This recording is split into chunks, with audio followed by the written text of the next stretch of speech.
Sub centre लोहिल villa की बात करें जहां पूरा लेडीज़ स्टाफ है, लेकिन बदकिस्मती से उस सब सेंटर लोहिल विला में ना तो लाइट है, ना ही वहां पे जो है वाशरूम है, ना ही पानी का कोई निज़ाम है। जो वहां पे लेडीज़ स्टाफ है बहुत परेशानी उनको है।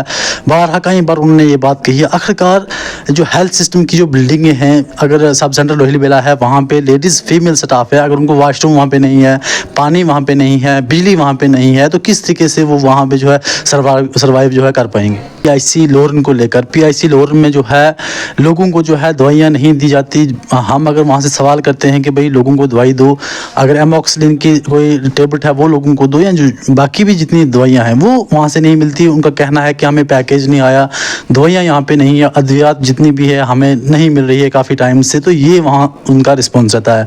आप इसको किस नज़रिए से देखते हैं? क्या वाकई लोरन के अवाम को जो दूर दराज का एरिया है, बर्फानी एरिया है, वहाँ पे लोगों को ये दवाई क्यों नहीं दी जाती? अस्सलामुअलैकुम नाज़रीन, आप देख रहे हैं पीर पंजाल वॉइस। मैं हूं सरफराज मलिक। इस वक्त हमारे साथ सीएमओ पूंछ परवेज़ अहमद ख़ान साहब मौजूद हैं। इनसे जो है हम अहम गुफ्तगू भी करेंगे और जानने की कोशिश करेंगे जो फार फ्लंग एरिया है वहाँ पे जो है लोगों को हेल्थ के रिलेटेड जो है फैसिलिटी अच्छे तरीके से प्रोवाइड नहीं हो रही है। सर, कीमती समय देने के लिए आपका बहुत बहुत शुक्रिया। शुक्रिया जी, शुक्रिया। सर, सबसे पहला सवाल मेरा रहेगा पीआईसी लोरन को लेकर। पीआईसी लोरन में जो है लोगों को जो है दवाइयाँ नहीं दी जाती। हम अगर वहाँ से सवाल करते हैं कि भाई लोगों को दवाई दो, अगर एमॉक्सिलिन की कोई टेबलेट है वो लोगों को दो, या जो बाकी भी जितनी दवाइयाँ हैं वो वहाँ से नहीं मिलती। उनका कहना है कि हमें पैकेज नहीं आया, दवाइयाँ यहाँ पे नहीं है, अद्वियात जितनी भी है हमें नहीं मिल रही है काफ़ी टाइम से। तो ये वहाँ उनका रिस्पॉन्स रहता है। आप इसको किस नज़रिए से देखते हैं? क्या वाकई लोरन के अवाम को जो दूर दराज का एरिया है, बर्फानी एरिया है, वहाँ पे लोगों को ये दवाई क्यों नहीं दी जाती? पहले तो आपका बहुत बहुत शुक्रिया।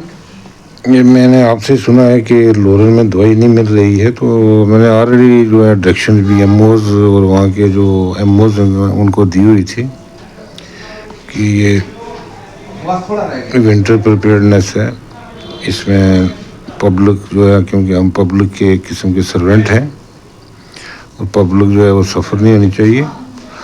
जो आपने भी क्वेश्चन किया है, मैं अभी इस पर कोई कमेंट नहीं करूँगा और मैं इस पर आज ही एक कार्रवाई करूँगा कि ऐसा है या नहीं है। अगर ऐसा पाया गया तो जो लोग इसमें इन्वॉल्व होंगे उनको छोड़ा नहीं जाएगा। वहाँ पे जो है डॉक्टर्स की कोई जो है गलतियाँ नहीं है। वो कहते हैं हमारे पास जो स्टॉक अवेलेबल नहीं है हम लोगों को क्या दें। और दूसरा मेरा जो है अहम सवाल आपसे रहेगा, अगर हम हेल्थ की बात करें तो एक तरफ तो डॉक्टरों पे इल्ज़ाम लगते हैं, हेल्थ डिपार्टमेंट इल्ज़ाम लगते हैं, लेकिन दूसरी जानिब अगर देखा जाए तो सब सेंटर लोहिल विला की बात करें जहाँ पूरा लेडीज़ स्टाफ है, लेकिन बदकिस्मती से उस सब सेंटर लोहिल विला में ना तो लाइट है, ना ही वहाँ पर जो है वाशरूम है, ना ही पानी का कोई निज़ाम है। जो वहाँ पर लेडीज़ स्टाफ है बहुत परेशानी उनको है। बारहा कई बार उन्होंने ये बात कही है। आखिरकार जो हेल्थ सिस्टम की जो बिल्डिंगें हैं, अगर सब सेंटर लोहिल विला है वहाँ पे लेडीज़ फीमेल स्टाफ है, अगर उनको वाशरूम वहाँ पे नहीं है, पानी वहाँ पे नहीं है, बिजली वहाँ पे नहीं है, तो किस तरीके से वो वहाँ पे जो है सर्वाइव जो है कर पाएंगे? इस बारे में मैं जल्दी चेक करूँगा और जो भी मामला है वहाँ पर ये वाशरूम का या जो भी, इसको फौरी हल किया जाएगा। सर, एक जो है वहाँ पे सब सेंटर एक बना था या बेला वाला में, जो यहाँ से बटलकोट मज़ार के साथ 3 किलोमीटर पीछे है, आज तक वो नहीं खोला गया। वहाँ पे जो है लोग परेशान हैं, आज तक उसको कहते हैं कि ये वीडियो ऑफिस वालों ने हैंड ओवर टेक ओवर नहीं किया। 2 साल से ज़ायद हो गया है, वहाँ पे लोग परेशान हैं। इसके लिए आप क्या कहना चाहोगे? ये मैं कंसर्न बीएमओ से रिपोर्ट मांगूंगा कि इसमें क्या है और इसको जल्द हम देखेंगे। अगर ये हमारी गाइडलाइंस और हमारी जो रिक्वायरमेंट और हमारी नॉलेज के बगैर कहीं बना होगा, जैसे कुछ साल पहले 1-2 साल पहले हुआ कि कुछ बिल्डिंग जो हैं PRIs ने ऐसे ही बनाई हैं और बाद में ऐसे ही जो हमारी रिक्वायरमेंट है उसके हिसाब से नहीं बनी है, तो वैसे वो बाद में ये जी हेल्थ की है, ये इस डिपार्टमेंट की है, तो अगर वो हुई तो वो तो हम टेक ओवर नहीं कर सकते हैं, क्योंकि हमारी गाइडलाइंस में कितने रूम होने चाहिए क्या है उस हिसाब से होती है। तो अगर ये हमारे कहीं कैपेक्स बजट में किसी में अगर बनी है तो हम फौरी इसको टेक ओवर करेंगे।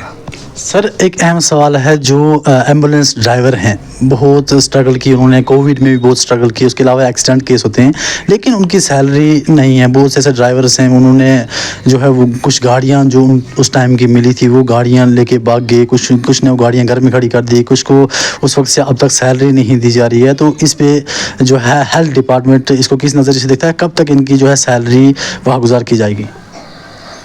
ये आपका अच्छा सवाल है। ये यहाँ की प्रॉब्लम नहीं है, ये हर डिस्ट्रिक्ट की है कि कुछ गाड़ियाँ जो हैं हमारे हुनेबल उसको कहते हैं एमएलए एमपीज़ या पीआरआईज ने डोनेट की तो उसमें आईडीएफ पर जो है ड्राइवर तैनात किए गए। तो आईडीएफ हो गया हॉस्पिटल डेवलपमेंट फंड।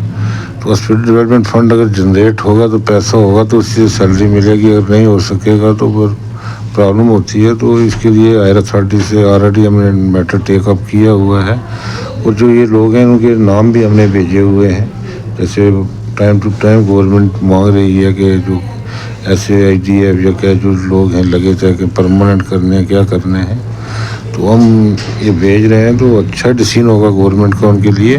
और जो पेंडिंग सैलरी होगी मैं कंसर्न बीएमओ से बात करूँगा कि कहीं से भी जो अगर पेंडिंग है तो वो उनको दे। सर डिस्ट्रिक्ट हॉस्पिटल पुंछ की अगर हम बात करें यहाँ पे जो है बहुत से लोग इल्ज़ाम भी लगाते हैं और काफ़ी हद तक ये भी देखा गया है कि जो मेडिसिन जो अंदर से दवाइयाँ होती भी हैं वो लोग जो है बाहर जो है बाहरी दामों में ख़रीदते हैं। तो अंदर से जो है लोगों को किस हद तक दवाइयाँ प्रोवाइड की जाती हैं या कि वो लोग जो है बाहर की जो दुकानें चल रही हैं वहाँ से जो है बहुत सारी अद्वियात जो ख़रीदते हैं, अंदर से आखिरकार ये दवाइयाँ क्यों नहीं मिल रही लोगों को? देखिए हमारे डिस्ट्रिक्ट हॉस्पिटल में काफ़ी सफिशेंट कोटा है मेडिसिन का, ऐसी बात नहीं है। जो इंडोर पेशेंट्स हैं उनको फार्मेसी से फ्री ऑफ कॉस्ट मेडिसिन मिलती है। दूसरी एक हमारी और स्कीम है prime minister of honourable prime minister India की आयुष्मान भारत, उसमें फ्री जो है सर्जरी फ्री ट्रीटमेंट हो रही है। इसमें कहीं ओपीडी और पेशेंट जो पेशेंट आया चेक कराया चला गया उसमें मैं देखूंगा अगर कोई ऐसा है कि मेडिसिन अंदर थी उसको नहीं मिली तो उसमें मैं देखूंगा क्या। बहुत सी इंक्वायरियाँ डिस्ट्रिक्ट हॉस्पिटल पुंछ पे हुई, इससे कबल भी इंक्वायरियों पे इंक्वायरियाँ, कोई पेशेंट का कोई डिलीवरी केस का मामला है लेकिन आज तक कोई भी जो इंक्वायरी है मंजर आम पे नहीं आई। इंक्वायरी और इंक्वायरी, इससे आगे कुछ नहीं हुआ। नहीं ऐसा नहीं, इंक्वायरी हुई है, एक्शन होगा, ऐसा नहीं है।